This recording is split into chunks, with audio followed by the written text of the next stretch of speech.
What is up, guys? It is AJ. So I'm recapping a night of combat sports. We had UFC Nashville and, of course, Jake Paul versus Nate Diaz. We're going to talk about the whole UFC Nashville fight card and the Jake Paul versus Nate Diaz fight. So make sure you guys smash that like button. And if you're new to the channel, subscribe. I'm first going to have to start it off with the fight between Jake Paul and Nate Diaz. So let's talk about what happened when Nate decided to cross over into boxing against YouTube sensation, social media star, and pro boxer Jake Paul. Well, Nate Diaz lost the fight, of course, which at the end of the day, many people predicted. Though I had faith Nate could potentially pull it off later, Jake's gas tank impressed me here. That's one thing I'm going to say from the start, is his gas tank impressed me. I thought 10 rounds might be a little too much for Jake, but he was still able to be throwing back and, pretty proficient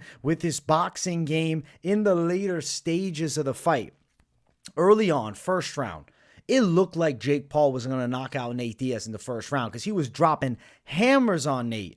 Obviously, Iron Chin Nate, incredible recovery, tough as they come, no wilt mentally, gets through some storms, is throwing heat back. Round 5, Nate Diaz was knocked down due to, counter, leaning left hook, and it was a beautiful shot by Jake Paul. Nate immediately got back up, and then he's firing heat right back. Realistically, Nate Diaz didn't win more than 3 rounds. In the later stages, I believe round 8, 9, those were good rounds for Nate. Round 10 was competitive. Nate still getting hit by the harder shots, but a chunk of the rounds, I can't remember each one specifically, but it was majority of Jake Paul just landing the cleaner strikes. When Nate was landing punches, they were more slap-like, which he's kind of known for. But when you have the boxing gloves on, that really doesn't do a lot of damage. Jake obviously felt the punches that Nate was throwing at him, but was never hurt at any point of the fight. Even, on the opposite side, Nate Diaz was maybe hurt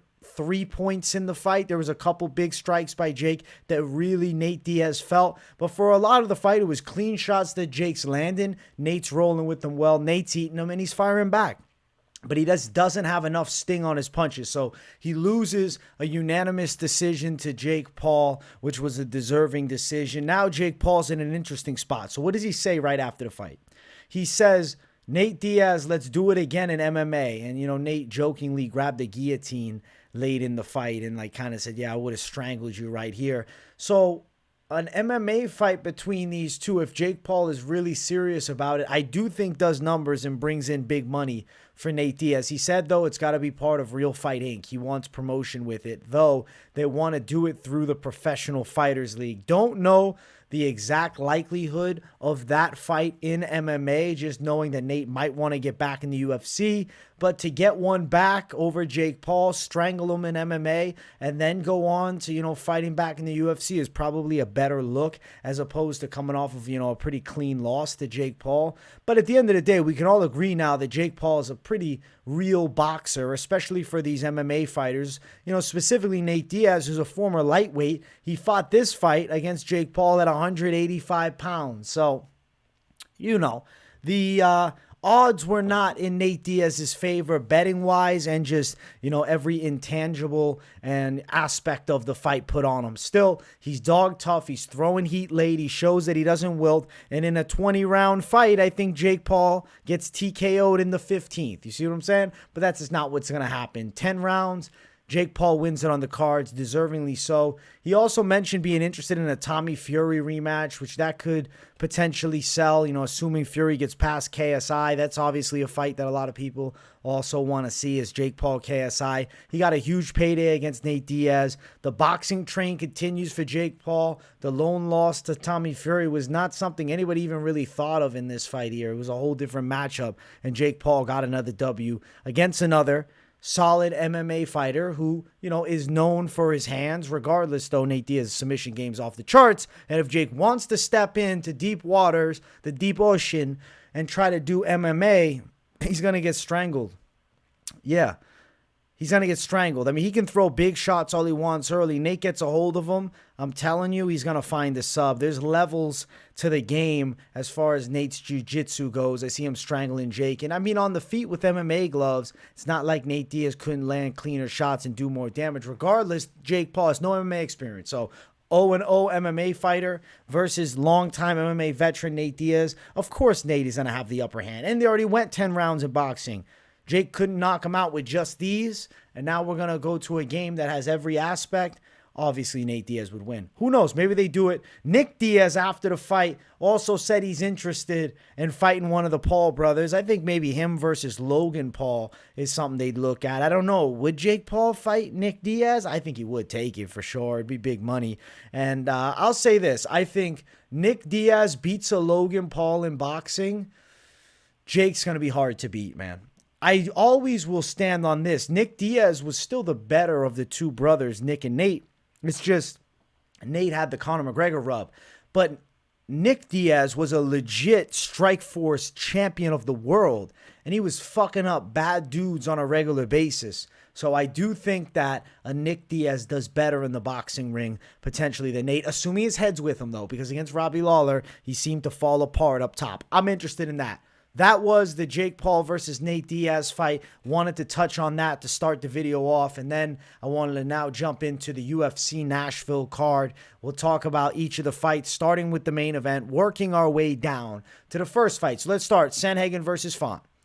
As far as entertainment value on the much lower end, Sandhagen, I believe he hurt his arm, bicep, or elbow in the first round. He really employed a John Fitch-style ground control wrestling top game type of attack. And he won the fight for sure.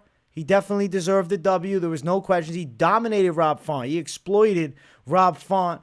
And honestly, now makes me think, damn, Rob Font has a huge hole in his wrestling. Damn, Sandhagen was nasty with it. He's one of the most well-rounded guys now, Cory Sandhagen. He's talking about title shot.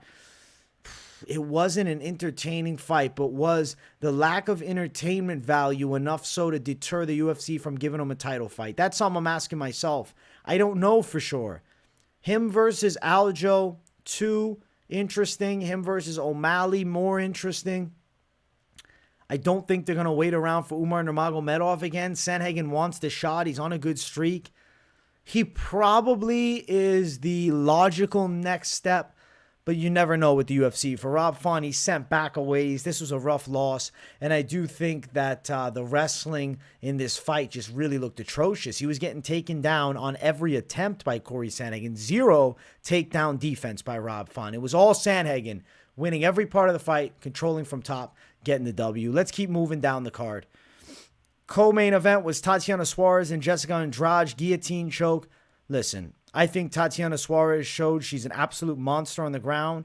And I think on the flip side, I believe Jéssica Andrade's best days are behind her. You might be like, oh, she's only 31. She's younger than Suarez. But look at the fights. 24-12. Andrade had a peak much earlier than most fighters. She became a champion, younger. She wasn't a 32-year-old champ. I believe she was champ at maybe 28, 27. I don't remember off the top of my head. But Jéssica Andrade is now 31 with a lot of miles on the body and 3 losses in a row, which is crazy because earlier this year, 6 months ago, she fucked up Lauren Murphy and was maybe in the talks to fight for the belt at 125. I think she's made some bad decisions, jumping into a short notice fight with Erin Blanchfield, which she lost, jumping into a fight against Yan Xiaonan, which she got dropped badly in, and then jumping in against Suarez, who's maybe the worst stylistic matchup of them all, and getting strangled here too. So bad moves career-wise for Andrade. I hope she's catching the bag, but she's far out of the title picture now. It's going to take a ways for her to get back. I think do it at 25, to say the least. I don't think she's doing as well at 115 anymore. Suarez is the boogie woman. I'll tell you this. I think Suarez can control any girl at 115 on the ground. 100% chance. Can she get them all there? Can she avoid the strike? She looked pretty good striking here. I think Tatiana Suarez is the dark horse, but really everybody knows she's the boogie woman.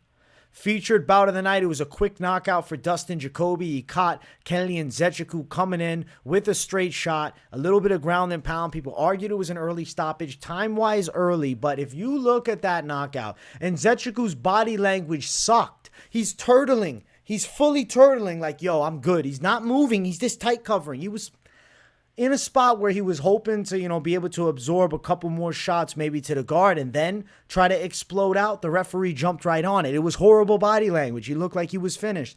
And then Dustin Jacoby, obviously dropped him hype as hell off a win, called for a $50K bonus on a short stoppage like that, or late stoppage, or no, fuck, what am I saying? Early stoppage like that. I don't think so.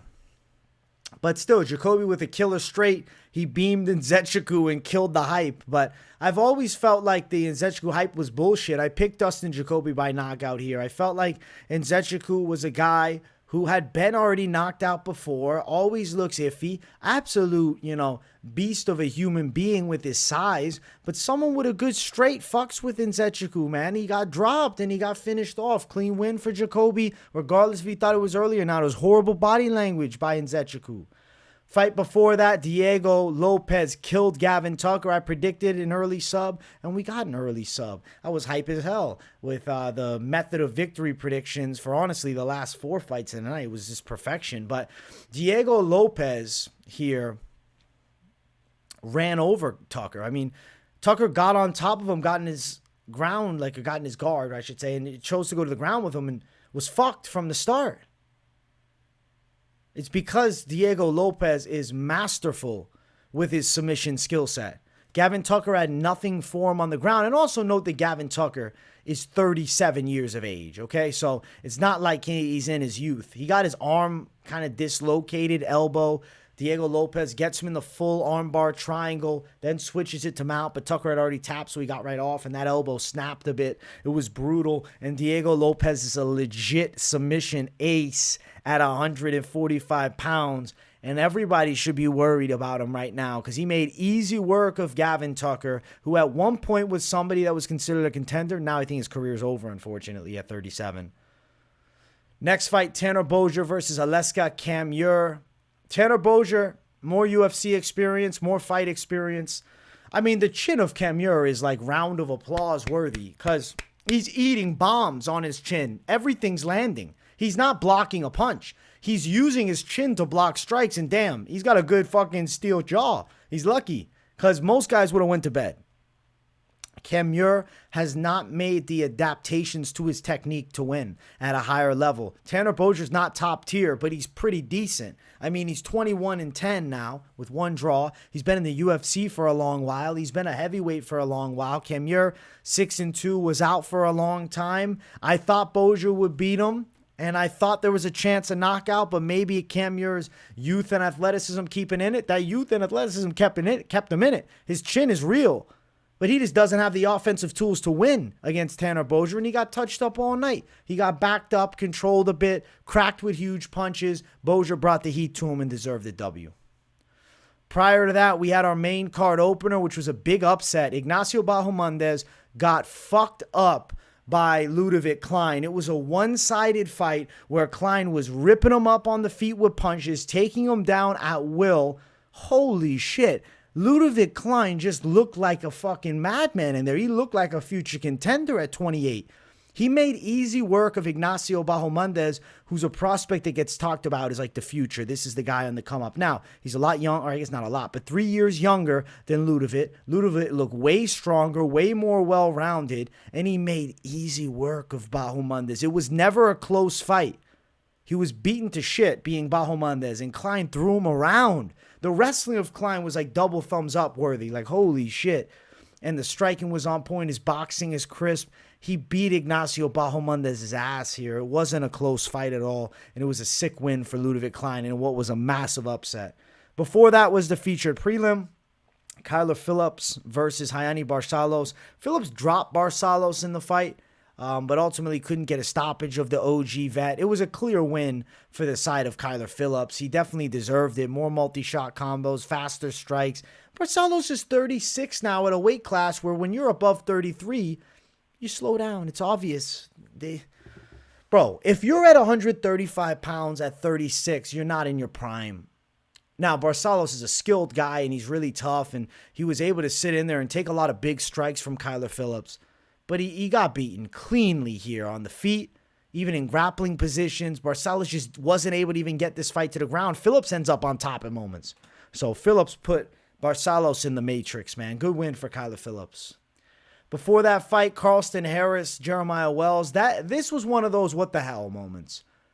Because Jeremiah Wells was handily up 2-0 in a fight where he was controlling every moment. And then Carlston Harris locks up, I believe it was an anaconda, but it might have been a Dar, so I'm going to double check. Yes, anaconda choke on Jeremiah Wells. Wells trying to use his strength to defend it. This is in the third round. This is after Wells had won pretty much every moment of the fucking fight. Grappling exchanges and striking alike. And he's locked in to this anaconda. And it looks like he's okay. He's trying to spread himself, but he's not fighting the hands. And then it looks like, all right, it's a little tighter. Ref jumps in, stops it. Jeremiah Wells is laying there unconscious. I'm sitting there in shock because it looked like he was cruising to a win over Carlston Harris. But there's no quit in Harris. He was getting control for the most of it, and then he finds a sub and puts Jeremiah Wells to sleep. Pretty badass on Carlston Harris' spot. Fight before that was a pretty great back and forth between Billy Q and Damon Jackson. Billy Q just outdogged him. He got fucked up in the first round. Jackson with the wrestling was on point, dominating Billy Q in the first. But then the second and third, Billy Q started turning it up, finding big strikes. Damon Jackson was gassed on the feet, and Billy Q was finding shots. Listen, Damon Jackson takes a damn good punch, and he can wrestle.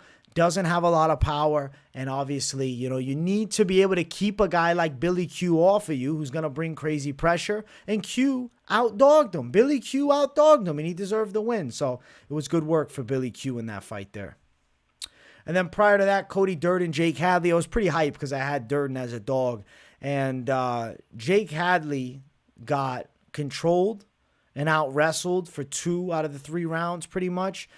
First round was Durden, second round was Hadley, third round was all Durden. Hadley just couldn't get out of any spots and didn't even seem to have the heat to really take a win in round 3. It was Durden all day. He was able to land takedowns. He was good on the feet too, finding shots on Hadley and had Hadley bleeding. It was a good W for Durden. Solid performance. He's supposed to fight Bruno Silva coming up. When's he supposed to fight Bruno Silva? I think he's still doing that fight on the 23rd. I think that's the fight to make next. Give him Bruno Silva, and the winner of that fight is now somebody to keep an eye on as far as the rankings go. Durden did his thing over Jake Hadley, so sick W for Cody Durden. And then the fight before that was our second fight of the night. It was Sean Woodson, Dennis Buzukja. Sean Woodson styled on him with his length, his boxing, and then his wrestling and just overall grappling. Buzukja, the weight cut maybe made a bit of a difference. The physical strength wasn't there. Woodson just outmanned him. Controlled him on the ground, beat him up a bit, was ripping him with strikes on the feet. Buzukja's dog tough. He's got a lot of heart in here, but he just couldn't explode. He couldn't find shots. He couldn't stop takedowns. He couldn't get offensive wrestling going of his own. Sean Woodson did his thing and deserved the win. And honestly, I got to give Sean Woodson a little bit of praise. He looked solid in there. He looked poised and proper, especially in one of those risky situations where you fight a guy on short notice who's also coming in on short notice, but when you're preparing for totally different guys, you had 4 opponents, and then the 4th one is a charm. So Sean Woodson, good W, excuse me. And then the first fight of the night was Asu Almabaev versus Ode Osbourne. Osbourne got broken in this fight. It's plain and simple. Almabaev was dangerous on the feet, threatening Osbourne, out-wrestled the hell out of him, smashed him on the ground, made him tap, strangled him. Osbourne was done. He was like, I'm good. This was fucked. Almabaev just looked way too strong, way better on the feet than many people, including me, anticipated. And Osbourne took an L in that fight, and I started the card off with a loss there because I thought Osbourne could bring the heat to him and use his length and scramble. But damn, he got bullied with ease on the floor. It wasn't even a fight. It was one-way traffic and a clean rear naked strangle. So I started the card off with a loss with Osbourne, with a loss with Buzukja. So 0-2 start, but then I turned up the heater. One with Durden, one with Billy Q, lost with Carlston Harris, but one with Phillips, lost with Bahamondes. Klein looked like a monster. And then I won with Boser, I won with Lopes, I won with Jacoby, I won with Suarez, and I won with Sandhagen. So 1, 2, 3, 4, 5 wins, 6 wins, 7 wins, 8 wins out of 12 fights. So 8 wins and 4 losses, the record on the night. So I can't be too disappointed there with the overall. I was grateful that we turned up heavy with Jacoby as a dog at the end, Durden as a dog. Things looked bright towards the main card, and the picks were honestly on point. Submission call. Submission call here, KO call here, submission call here, decision call here. So pretty perfect with the methods of victory. I did damn good on the main card. Just one loss, and that's the fucking main card opener with Bahamondes. I thought beating Klein. No. It didn't happen. So overall, good week with the picks, 8-4 record. Did lose the underdog lock because instead of going for my mainstays, Durden or Jacoby, I decided, I'm going for the length of Osbourne. I'm going for the athleticism. I'm going for a guy versus an unproven EV. But the EVs and the OVs, at the end of the day, I think I slept on them. I made a mistake and slept on them. I need to not do that moving forward. Normally, I'm always team OV, EV. I got to bring it back. Much love, people. I hope you guys enjoyed the week's worth of content. I appreciate everybody watching this video. Smash the likes if you haven't. If you're new, subscribe. Make sure your post notifications on and put them to all, not just personalized, so you don't miss a video. Let me know in the comments what you thought of the fights. If you got nothing to say in the comments, as always, drop a W in the chat to boost the algorithm for your boy. Much love, people. I'm signing off. I'm about to head my ass to sleep after I upload this thing. Thank you all for watching. Peace, everybody.